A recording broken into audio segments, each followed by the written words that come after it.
Good morning ninth class students. हम लोग ninth class में जो हमारा फर्स्ट चैप्टर है फिजिक्स का मोशन, वो हमने फिनिश कर लिया था अपनी लास्ट वीडियो में। उसके ऊपर कुछ न्यूमेरिकल्स भी मैंने आपसे कहे थे, आप उसमें प्रैक्टिस वगैरह आप ज़रूर कर लें।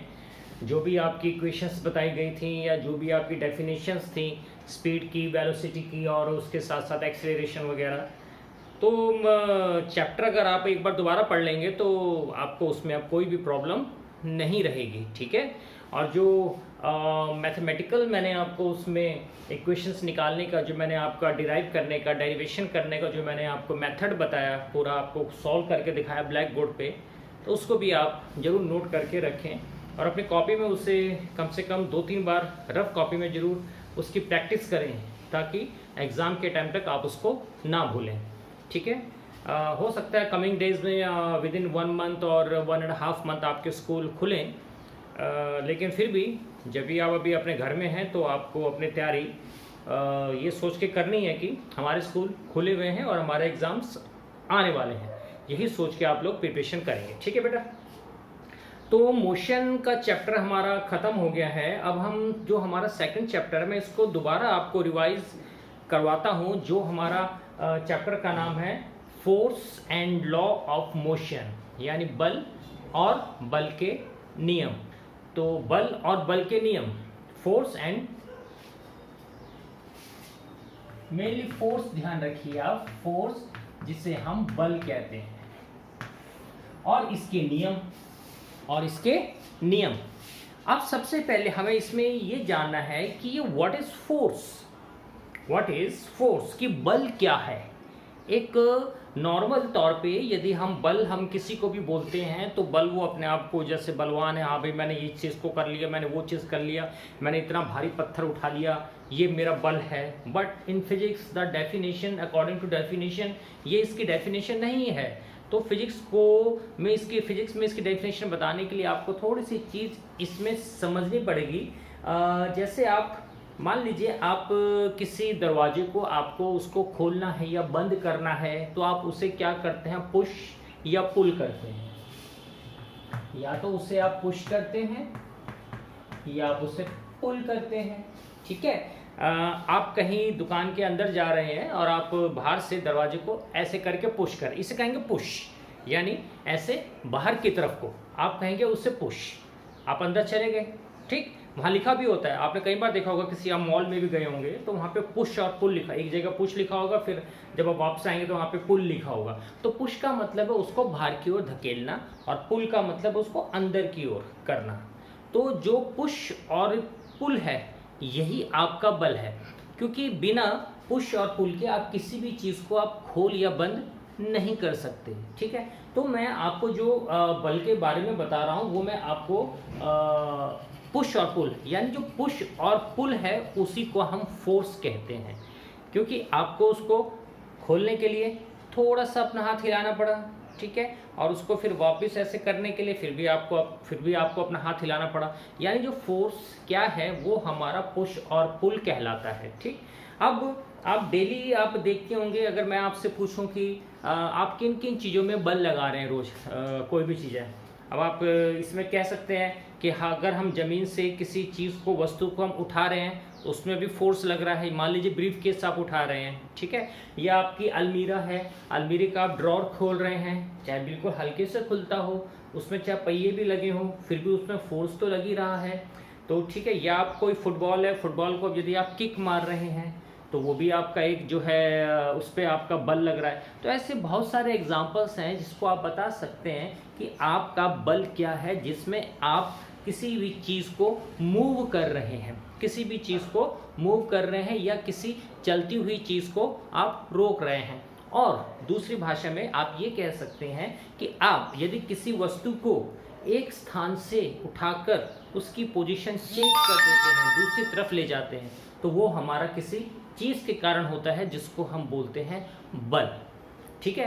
तो हमारा चैप्टर ये सारा इसी चीज़ के ऊपर है। इवन जब अब तो पतंग उड़ाने का टाइम आ रहा है, उसमें भी जब आप पतंग उड़ाते हैं तो उसमें भी आपका, जब आप मांझे को खींचते हैं तो वो भी आपका बल लग रहा है, लग रहा है, लग रहा है। अब हम इस बल की विशेषता पढ़ेंगे कि इसके इफेक्ट्स क्या हैं।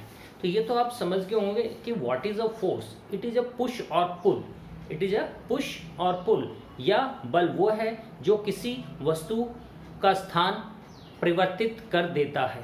ठीक, तो अब हम इसमें इफेक्ट्स ऑफ फोर्स मैं आपको बता रहा हूं। Duster, effect of force.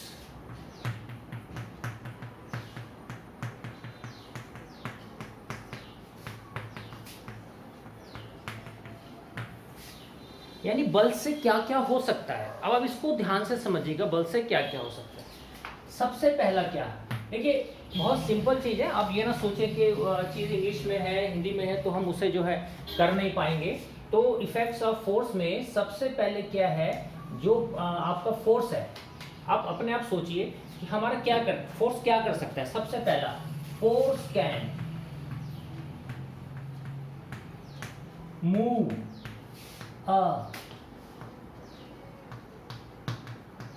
Stationery body.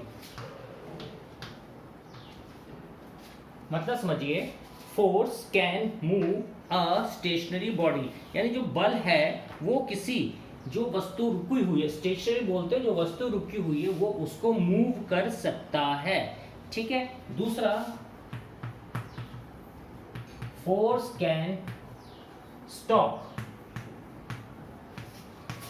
a moving body. Third, force can change speed of the body. Speed of the body. चौथा इफेक्ट हम क्या कर सकते हैं, force can change direction of the body. Direction of the body.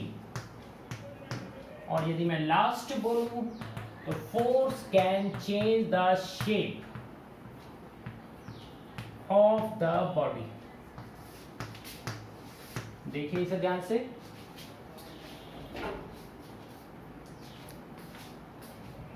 देखिए ये मैं बता रहा हूं आपको effects of force. Effects of force, force क्या है, जो बल है वो जो है चला सकता है किसी रुकी हुई वस्तु को। ठीक। दूसरा क्या है, force can stop a moving body, यानी कोई बॉडी अगर चल रही है, मूव कर रही है, तो उसको वो स्टॉप कर सकता है, वो भी बल के कारण। तीसरा जो फोर्स है, it can change the speed of the body, ये जो है बॉडी की स्पीड को भी चेंज कर देता है। चौथा क्या है, it can change the direction of the body, वो मूविंग बॉडी की जो डायरेक्शन है उसको भी बदल देता है। और पांचवा, it can change the shape of the body. ये अगर पांचों चीजें किसी चीज में हो रही है तो आप कह सकते हैं कि वहां पे वो बल लग रहा है।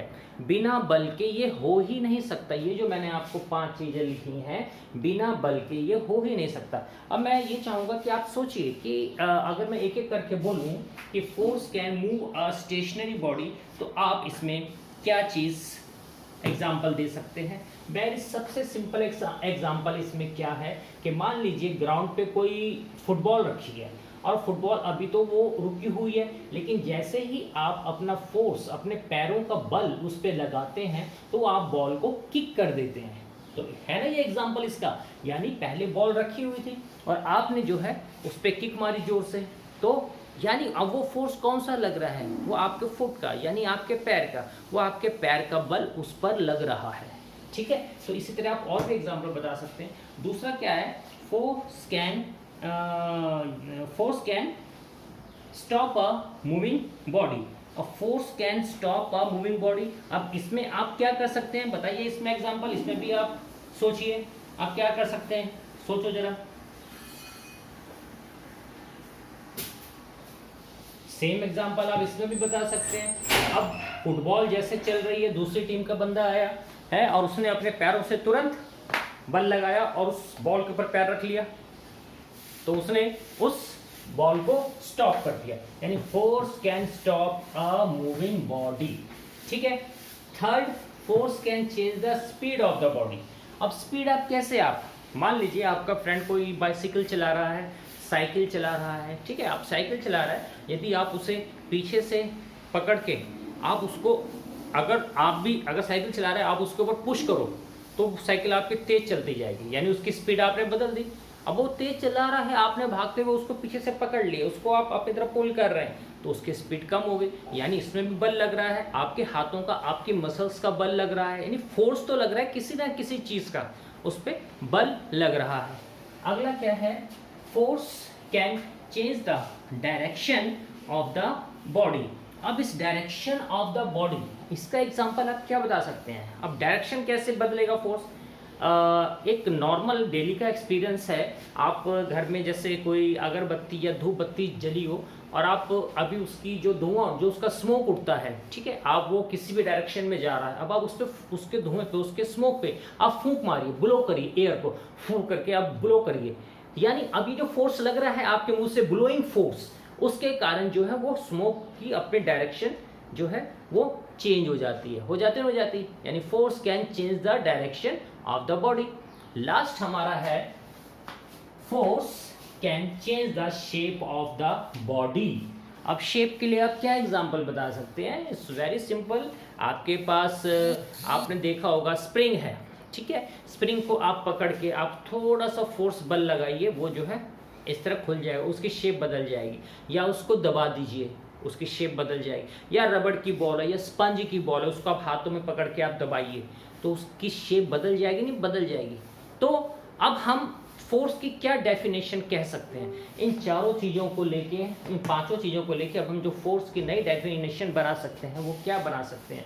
A force is that a external thing, यानी फोर्स एक ऐसी चीज है जो कि बॉडी को चला सकती है, स्टेशनरी है जो, यानी जो एक स्टेबल वस्तु है उसको चला सकती हो, या एक चलती हुई वस्तु को रोक सकती हो, या किसी की स्पीड में परिवर्तन कर सकती हो, या किसी के डायरेक्शन में परिवर्तन कर सकती हो, या किसी के शेप में परिवर्तन करती हो, तो वो ये सारी चीज़ हमारी बल में आती हैं।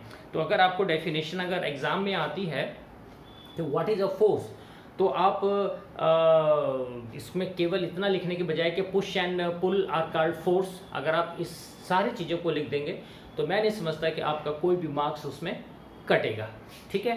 तो ये एक सिंपल सी चीज़ है, इसको नोट कर लें आप जल्दी से, ठीक है, फिर हम आगे चलते हैं, इसके आगे बताऊंगा, आपने नोट कर लिया होगा।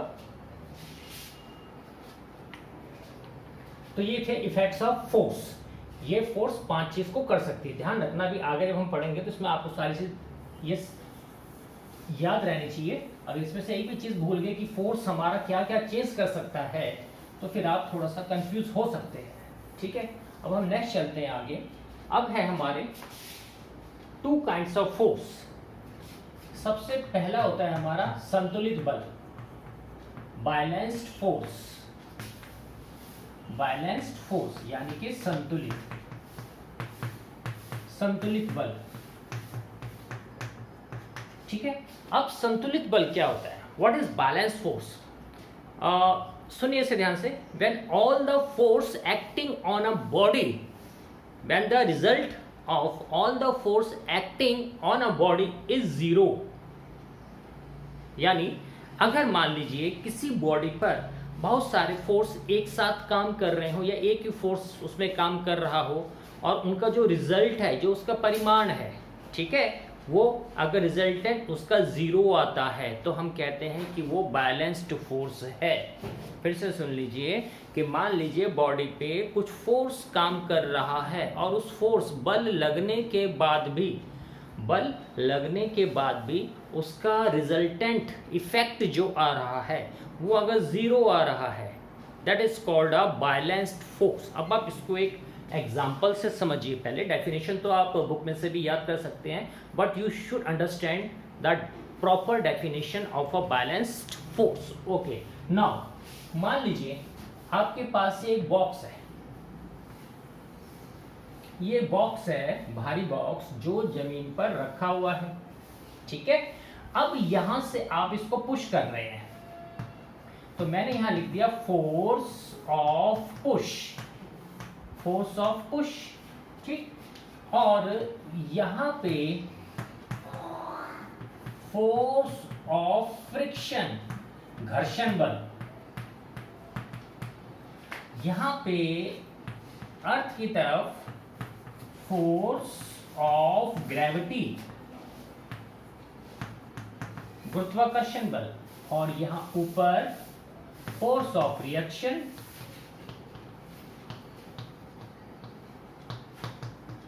इसे जरा आप ध्यान से समझें जो मैंने आपको बनाया। मैं आपको बता रहा हूं बैलेंस्ड फोर्स। अभी इसके आगे जो मैं असंतुलित बल बताऊंगा उसमें भी आपको इस चीज को ध्यान रखना है। ये क्या है आखिर? देखिए, ये मैंने एक बक्सा बनाया है, ठीक है। अब ये मैंने 4 चीजें लिखी हैं, तो आप ध्यान रखिए कोई भी वस्तु है उस पे ये 4 प्रकार के बल काम करते हैं। these all 4 kinds of force acts on any body, किसी भी बॉडी पर ये 4 टाइप के फोर्स काम करते हैं। अब देखिए, फोर्स जो है वो हमें दिखता तो है नहीं, है ना। हम सिर्फ उसे गैस कर सकते हैं, इमेजिन कर सकते हैं। गैस कैसे? जैसे मैंने अभी आपको बताया कि चलती हुई बॉडी को रोक सकता है ना, और रुकी हुई बॉडी को चला सकता है। तो हम उसको इमेजिन, गैस करके बता रहे हैं। या किसी चीज़ की डायरेक्शन बदल गई, यानी वो फोर्स के कारण है, तो हमें नज़र तो नहीं आ रहा, हम केवल इमेजिन कर रहे हैं उसे। लेकिन जो बल लग रहा है, जो हमें नहीं नज़र आ रहा, जो अदृश्य है, वो 4 टाइप के फोर्स होते हैं किसी भी बॉडी पे एक्ट करने के लिए। पहला कौन सा हो गया? फोर्स ऑफ पुल। अब आप इसको धक्का लगा के हिलाना चाह रहे हैं, बट ये आपसे नहीं हिल रहा, ठीक है। अब क्यों नहीं हिल रहा? इसका कारण देखिए, क्योंकि ये जो आप पुश कर रहे हैं इसको अपोज कर रहा है, यानी इसको बैलेंस कर रहा है फोर्स ऑफ फ्रिक्शन। हर एक में घर्षण बल होता है, बिना घर्षण का कोई भी कार्य नहीं होता। अगर ट्रक भी उसके टायर हमारे खुरदरे टाइप के बनाए जाते हैं, क्योंकि फ्रिक्शन होता है ताकि वो आराम से चल सके, टायर फिसले नहीं। आपने देखा होगा जब टायर चिकने मीन्स पूरे घिस जाते हैं तो उसको बदलना पड़ता है, क्योंकि फोर्स ऑफ फ्रिक्शन उसमें कम हो जाता है, ठीक है। तो हम चल रहे हैं, हम एक बिल्कुल अगर स्लिपरी जगह है तो उस पर हम चल नहीं पाते, लेकिन अगर एक जैसे सड़क है उस पर हम आराम से चल लेते हैं। It is also because of force of friction. तो एक तो जो हम फोर्स ऑफ पुश कर रहे हैं, जो उस पर पुश कर रहे हैं, तो उसका बैलेंस कर रहा है फोर्स ऑफ फ्रिक्शन। वो अपने आप ही कुदरती, ये यहाँ से हम इसको इधर खींच रहे हैं, ये इसे इधर कर रहा है, तो उसे हम मूव नहीं कर पा रहे। इसी तरह बॉडी, कोई भी पृथ्वी है उसमें ग्रेविटी है, वो हर चीज को अपनी ओर खींचती है। इसी के साथ साथ एक रिएक्शन होता है उसका, वो रिएक्शन होता है ऊपर की तरफ, यानी ये नीचे की तरफ खींच रही है और ये ऊपर की तरफ खींच रही है। तो ये बैलेंस हो गया। इस वाले फोर्स ने इसको बैलेंस कर लिया और इस वाले फोर्स ने इसको बैलेंस कर लिया। हुआ क्या कि जो इसका रिजल्ट आया वो जीरो आया, यानी रिजल्टेंट फोर्स जो है, रिजल्टेंट बल जो है वो जीरो आ गया। तो इसी टाइप के फोर्स को हम कहते हैं बैलेंस्ड फोर्स। अब जैसे एक गेम होती है टग ऑफ वॉर। अब टग ऑफ वॉर में एक टीम के खिलाड़ी एक तरफ है और 10 प्लेयर दूसरी टीम के उस तरफ है। अब रिजल्टेंट अगर मैं बोलूं उसका फोर्स जीरो है, मीन्स अब जितना बल इन 10 लोगों में है उतना ही बल उन 10 लोगों में है, जितना फोर्स इनमें है उतना ही फोर्स उसमें है। तो ना तो वो टीम उसे गिरा पाएगी, ना ये टीम उसे गिरा पाएगी। तो क्या होगा? रिजल्टेंट फोर्स, रस्सी वो इधर खींच रहे हैं, रस्सी उधर खींच रहे हैं, ना वो उधर खींच पा रहे हैं ना हम इधर खींच पा रहे हैं। तो रिजल्टेंट जो फोर्स है वो उसका जीरो हो जाएगा, नील हो जाएगा। तो this kinds of force are called balanced force. इसको आप अच्छी तरह नोट कर लें कि हमारा बैलेंस्ड फोर्स क्या होता है। इस डायग्राम के हिसाब से ये आपको जानना बहुत जरूरी है। 4 टाइप के फोर्स, फोर्स ऑफ पुश, ठीक, फोर्स ऑफ फ्रिक्शन, घर्षण बल, आप इसको हिंदी में भी लिख सकते हैं, कोई ऐसे कोई प्रॉब्लम की बात नहीं है। घर्षण का बल, ये हमारा हो गया फोर्स ऑफ ग्रेविटी, जो गुरुत्वाकर्षण बल होता है, और जो उसकी प्रतिक्रिया होती है ऊपर की तरफ, फोर्स ऑफ रिएक्शन, ठीक है ना, क्योंकि यहाँ से इसका रिएक्शन ऊपर की तरफ है और ग्रेविटी उसे नीचे की ओर खींच रही है। तो ये 4 टाइप के फोर्स आपके हो गए, इसको आप नोट कर लें। इसी के साथ साथ आपको पता है कि बैलेंस फोर्स जो हैं ये इन प्रोड्यूस नहीं करते मोशन स्टेशनरी ऑब्जेक्ट्स में, ठीक है, और ना ही वो स्टॉप करते हैं बॉडी को, ठीक। ये केवल कई बार बॉडी की शेप को बदल सकते हैं।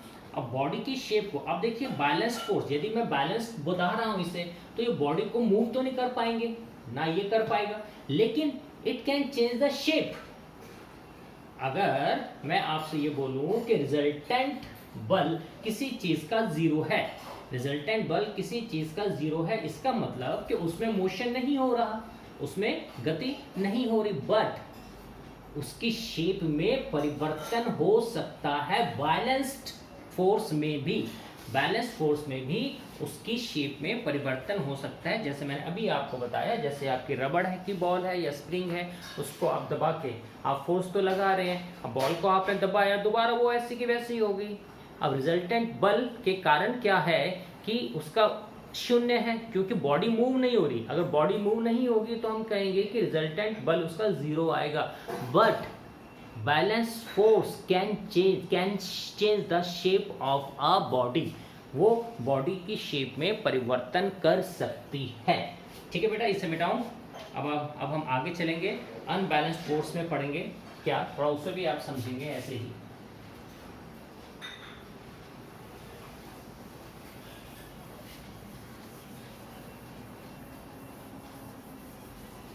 तो संतुलित बल की परिभाषा आपको याद पता चल गई होगी कि अगर किसी भी वस्तु पर बल लगाया जा रहा है और उसका परिणामी बल अगर शून्य आता है तो वो हमारा संतुलित बल होता है। अब हम पढ़ रहे हैं अनबैलेंस्ड फोर्स।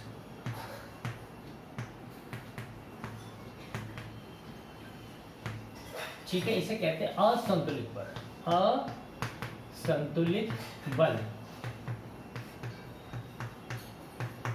केवल देखिए, साइंस में केवल ऐसा ही नहीं है कि आप बस डेफिनेशन याद कर लें आपका काम हो गया, उसकी बारीकी, उसका बेस आपको समझना बहुत जरूरी होता है। अब ये अनबैलेंस्ड फोर्स को आप कैसे डिफाइन कर सकते हैं, देखिए, चाहे बैलेंस्ड हो चाहे अनबैलेंस्ड हो, वही चार फोर्स, वही चार बल इसमें भी काम करेंगे।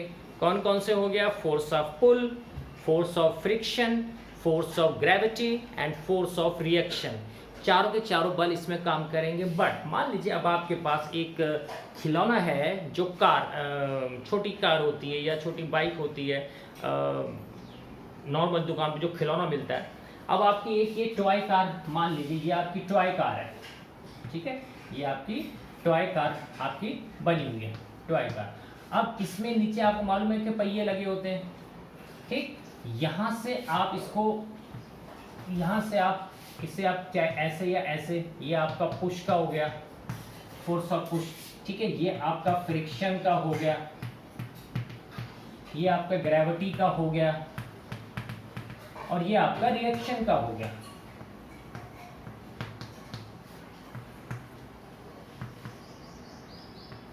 ठीक है, सेम ऐसे ये आपकी टॉय कार है, इसको आप पुश कर रहे हैं, यहां से इसका फ्रिक्शन, ये ग्रेविटी है और ये रिएक्शन। अब आप इस केस में देखिए अनबैलेंस फोर्स, पहले मैं इसकी डेफिनेशन बता दूं, when the resultant of all force acting on a body is not zero.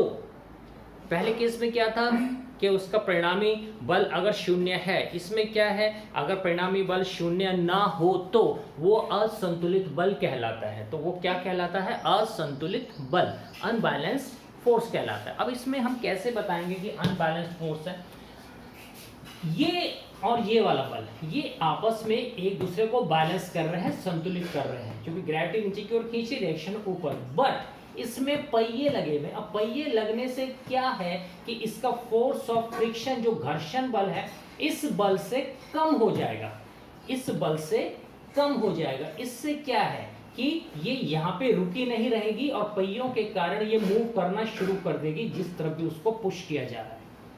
ये आप ध्यान रखिए, इस केस में जो फोर्स ऑफ फ्रिक्शन, क्योंकि पहिए के कारण जो फ्रिक्शन बल है वो इसमें कम हो गया, वो इसमें कम हो गया, और फोर्स ऑफ पुश इसमें ज्यादा हो गया। इससे क्या हुआ कि बॉडी चल पड़ी, अब बॉडी चल पड़ी यानी कि अनबैलेंस, यानी कि जो रिजल्टेंट फोर्स है इन चारों का वो अब जीरो नहीं रहा, जो रिजल्टेंट बल है वो चारों का जीरो नहीं रहा। तो इसलिए हम इसे कहेंगे अनबैलेंस्ड फोर्स। क्या कहेंगे इसे हम, अनबैलेंस्ड फोर्स। समझ गए होंगे आप बेटा, आप नॉर्मली एक रफ में आप डायग्राम बना के इसको आप कर सकते हैं।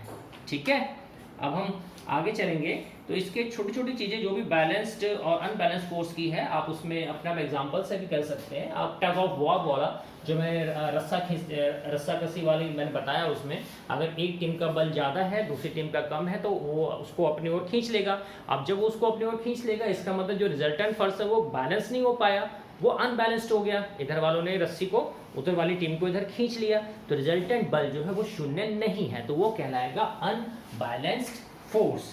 ठीक है, अनबैलेंस्ड फोर्स। अब हम चल रहे हैं आगे। तो आप बल समझ गए। बल में दो प्रकार के होते हैं, बैलेंस्ड फोर्स और अनबैलेंस्ड फोर्स। अब हम चल रहे हैं the main topic in this chapter, that is Newton law. Newton का पूरा नाम था Isaac Newton, sir Isaac Newton. Isaac Newton, इन्होंने एक बहुत बढ़िया डेफिनेशन दी। वो उन्होंने क्या दी कि a body will remain at rest, a body will remain at rest और in motion to continue in motion until it is compelled by some external force। समझिए इस बात को कि क्या कहना चाह रहे हैं कि a body will remain at rest, the body at rest, remain at rest, or a body in motion continue in motion until it is compelled by some external force। कहने का मतलब क्या हुआ कि अगर कोई वस्तु रेस्ट पर है तो वो रेस्ट पर ही रहेगी, और अगर कोई वस्तु गति कर रही है तो वो गति ही करती रहेगी जब तक कि कोई उसे बाहरी बल आकर उसकी पोजीशन को या तो मूव ना कर दे या उसको रोक ना ले। यानी अगर रेस्ट में है तो रेस्ट में ही रहेगी, और अगर मोशन में है तो मोशन में ही रहेगी। रेस्ट में है तो रेस्ट में ही रहेगी, मोशन में है तो मोशन में रहेगी, जब तक कि कोई बाहरी बल उसको ना चेंज कर दे उसकी पोजीशन को। ठीक है, तो डेफिनेशन तो आप इसकी याद कर ही लेंगे। इसको हमें थोड़ा वैसे भी समझना है। तो पहले इस वैज्ञानिक का नाम जो है इसाक न्यूटन, और इन्होंने हमें ये चीज़ बताई। अब जो न्यूटन का फर्स्ट लॉ है, ये तो इसकी डेफिनेशन है, यही इसका जो लॉ था, फर्स्ट लॉ जो मैंने अभी आपको बताया, फर्स्ट लॉ यही है इसका लॉ कि बॉडी जो है रेस्ट में रहेगी। आप चाहें तो अपने आप इसको लिख लीजिए, मैं अभी साथ साथ लिख लेंगे तो आपको अच्छा रहेगा जो मैंने आपको बताया। चलिए आप लिखना शुरू कीजिए, 1-2 मिनट आप ले सकते हैं। जो इंग्लिश में लिखना चाहे इंग्लिश में लिख लें, और जो हिंदी में लिखना चाहे वो जो है हिंदी में ही लिख लें, क्योंकि मोशन के हमारे इन्होंने 3 लॉ दिए थे, जिसमें से पहला नियम मैंने आपको ये बता दिया, जिससे कि आपको समझ में आ जाए कि हम क्या आपको बताना चाह रहे हैं। ठीक है, तो कुछ एग्जांपल्स हैं जो हमारे फर्स्ट लॉ को क्लियर करते हैं। जैसे मान लीजिए कोई बुक आपकी टेबल पे मेज पे रखी है, कोई बुक आपकी मेज पर रखी है, तो वो क्या अपने आप वहाँ से हिल जाएगी? नहीं हिलेगी ना, अभी वो रेस्ट पर है। अब आप जब उसको वहाँ से उठा लेंगे या खिसका देंगे, यानी आपने उसको मूव कर दिया, यानी आपने उसको जो है मूव कर दिया। तो ये आपका एक छोटा सा एग्जाम्पल है जिसमें आप ये बता सकते हैं कि बॉडी अगर रेस्ट में है तो बिना फोर्स के वो नहीं हिल रही वहाँ से, बिना बल के वो वहाँ से नहीं हिल रही। तो ये सिंपल सा आपका इसका एग्जाम्पल है, इसको आप कर सकते हैं। ठीक है, the book will not move by itself, अपने आप वो हिल ही नहीं सकती, और it can not change its position of rest, और अपनी रेस्ट की पोजीशन को भी वो नहीं बदल सकती है। Only it can change the state of rest only when compelled by the force on our hand, यानी जो फोर्स हमारे हैंड में है जब वो उस पर लगेगा तभी वो बदलनी जाएगी। अब ये जो टेंडेंसी है बॉडी की, ये जो बॉडी की टेंडेंसी है कि हम किसी रेस्ट वाली बॉडी को मूव कर रहे हैं या चलती हुई बॉडी को हम रोक रहे हैं, इस टेंडेंसी को कहा जाता है इनर्शिया। इनर्शिया, जिसे हिंदी में कहते हैं जड़त्व। क्या कहते हैं? जड़त्व, इनर्शिया। और मैं आपको बता दूं, इसको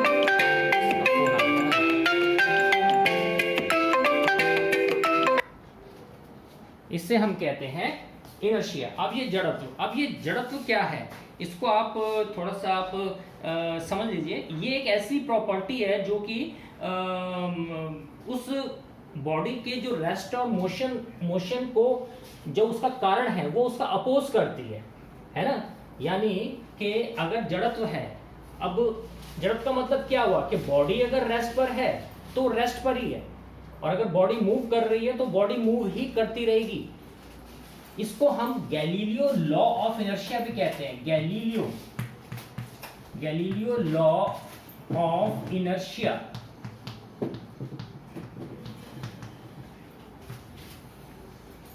जड़त्व का नियम, इसको मैं कुछ अभी एग्जांपल से आपको इसे मैं समझाता हूँ। गैलीलियो जैसे आपका ये जड़त्व है, तो इसमें लेकिन जड़त्व किस चीज के ऊपर डिपेंड है? तो ये सबसे पहले डिपेंड होता है बॉडी के मास के ऊपर, यानी जो उसका द्रव्यमान है। यानी जिस बॉडी का द्रव्यमान ज्यादा होगा उसका इनर्शिया भी ज्यादा होगा। ठीक है, मान लीजिए आपके पास 1 किलो की कोई चीज़ है और एक 20 किलो की चीज़ है, तो आपसे पूछा जाए कि इसमें से इनर्शिया किसका ज़्यादा होगा, तो आप साफ बताएंगे कि 20 किलो वाले का इनर्शिया इसमें ज़्यादा होगा। तो जो इनर्शिया है वो बॉडी के मास के ऊपर, बॉडी के द्रव्यमान के ऊपर डिपेंड करता है। ठीक है, इनर्शिया यानी जड़त्व depends upon mass of the body. यानी जो जड़त्व है वो बॉडी के मास के ऊपर डिपेंड करता है। यानी अब मान लीजिए कोई खिलौने वाली कार है तो उसे तो आप आराम से धक्का देके आप आगे चला देंगे, और लेकिन अगर कोई भारी कार है तो उसको आपको जान लगाना पड़ेगा। एक अब सिंपल और रेस्ट और मोशन का आप एग्जांपल देखिए। आपने देखा होगा कई बारी अपने घर में भी, आप एक टम्बलर लीजिए, ग्लास टम्बलर, उसमें आप एक चकोर गत्ता उसके ऊपर आप रख दें और उस गत्ते के बीच में बिल्कुल बीच में एक सिक्का रख दें। अब आप अपने फोर्स, अपने उंगलियों के फ्लिक से आप उस गत्ते को हिलाइए, यानी आपने बल लगाया। आप क्या देखेंगे कि गत्ता तो गिर गया, बट जो सिक्का है वो ग्लास के अंदर जाके गिर जाएगा, बिकॉज ऑफ इनर्शिया। जड़त्व का नियम हुआ क्या कि जब आपने उस पर फोर्स लगाया तो गत्ते पे तो मोशन आ गया, बट जो सिक्का है उस पर तो बल नहीं लगा, तो वो तो रेस्ट पे रहा। तो जड़त्व के कारण वो जो है सिक्का वापस ग्लास में गिर जाएगा, और गत्ता जो है फ्लिक से वो फोर्स के कारण, आपकी उंगलियों के बल के कारण वो अलग चला जाएगा। इसी तरह आपने सिंपल अपने डेली में एग्जांपल देखे होंगे। एक जैसे कारपेट है, आपने उसको लटका रखा है, कारपेट को आप लटका रखे, उसको आप स्टिक से आप पीटिए, स्टिक से, तो आप देखेंगे कारपेट जो है टू एंड फ्रो का मतलब जो इस तरह मूव करेगा। किसी भी चीज को आप मारेंगे हल्का सा लटका के तो ऐसे मूव करेगी, तो आप देखेंगे उसमें से डस्ट निकलेगा। वो क्या चीज है? डस्ट रेस्ट पे है। आपने जब स्टिक मारा, जो आपका हाथ के मसल्स का फोर्स है, जो बल है, वो कारपेट पे लगा। अब वो कारपेट पे लगने के बाद उस पर तो बल आ गया, वो तो मोशन में आ गया, बट जो dust particles they are remain at rest. किसके कारण? इनर्शिया के कारण, जड़त्व के कारण। ठीक है ना, तो वो रेस्ट पे हैं तो वो बाहर निकल जाएंगे। इसी तरह जो हल्के स्टेम, जो आपकी टहनियाँ होती हैं, जब आप उसको शेक करते हैं, आप धीरे धीरे आप उनको हिलाते हैं टहनी को, तो आप देखते हैं कि उस पर जो फल या उस पर लगे हुए हैं फूल वगैरह वो नीचे गिरते हैं। उसमें भी सेम यही केस है। जब आप उसे हिलाते हैं तो वो तो मूव कर रहा है, वो तो मोशन में आ गई, वो टहनी तो मोशन में आ गई, बट जो उसके ऊपर आपके फल या फूल है they are remain at rest जड़त्व के कारण, इसलिए वो नीचे गिर जाते हैं हिलाने से। अब आपने देखा होगा, अगर आप मान लीजिए बस में बैठे हैं या कार में बैठे हैं और अचानक ही बस स्टार्ट होती है, तो आप एकदम से पीछे को आपको झटका लगता है पीछे को झटका। उसमें क्या है? ये भी जड़त्व के कारण, कि बस तो मोशन कर रही है बट आपकी बॉडी रेस्ट में है। ठीक है, और इसी तरह अगर बस चल रही है, आप उसमें बैठे हैं, अचानक बस वाला रोक ले तो आप आगे को जर्क हो जाते हैं, एकदम से आप आगे को हो जाते हैं। वो भी क्या है? बॉडी आपकी रेस्ट में है, लेकिन आपकी बॉडी तो मोशन कर रही है लेकिन आपकी बस अब रेस्ट में आ गई। तो ये सब जो है हमारा जड़त्व के कारण है, और यही हमारा फर्स्ट नियम कहलाता है न्यूटन का। तो इस न्यूटन के लॉ को हम जो है इनर्शिया का नियम भी कहते हैं, और दूसरा इसको गैलीलियो लॉ ऑफ इनर्शिया भी कहा जाता है। तो ये पहला नियम था, क्या? A body at rest will remain at rest, ठीक, and a body in motion continue in motion until it is compelled by some external force। जब तक कि भारी बल उसको आके उसकी पोजीशन को रोक ना ले या चेंज ना कर दे, तो वो हमारा फर्स्ट लॉ न्यूटन ने दिया था। नेक्स्ट वीडियो में मैं आपको इसका सेकंड नियम और थर्ड नियम मैं वो समझाऊंगा। इतना जितना मैंने आपको बताया है बल के बारे में, देखिए आपके लिए बड़ी छोटी सी चीज़ हो सकती है कि हमने बस बल की डेफिनेशन याद कर ली, बैलेंस फोर्स क्या है, अनबैलेंस एक दो लाइन का, बट विदाउट एनी एग्जाम्पल्स, है ना, विदाउट एनी इफेक्ट्स, आप उसको यदि आप बताते हैं पढ़ते हैं तो उसको आप कल भूल जाएंगे। तो उसको डिटेल में अपनी बुक से आप जरूर पढ़िए और उसको याद करिए। नेक्स्ट वीडियो में आपको इसके आगे बताया जाएगा। ओके बेटा, thank you and all the best.